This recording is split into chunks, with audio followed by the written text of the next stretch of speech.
I am the Tofu Golem. Please enjoy the video. You'll start by enabling the touch mouse option so your laptop routes gestures correctly.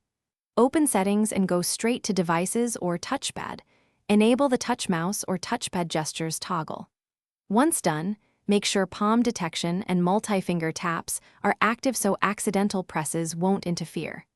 If you plan to use an external touch mouse, pair it now via Bluetooth or plug in the USB receiver. Doing this first prevents driver conflicts and saves time when you move to customization. Next, customize how the touch mouse responds so it feels natural. You'll adjust pointer speed and sensitivity in small increments. Test after each change so you avoid overshooting.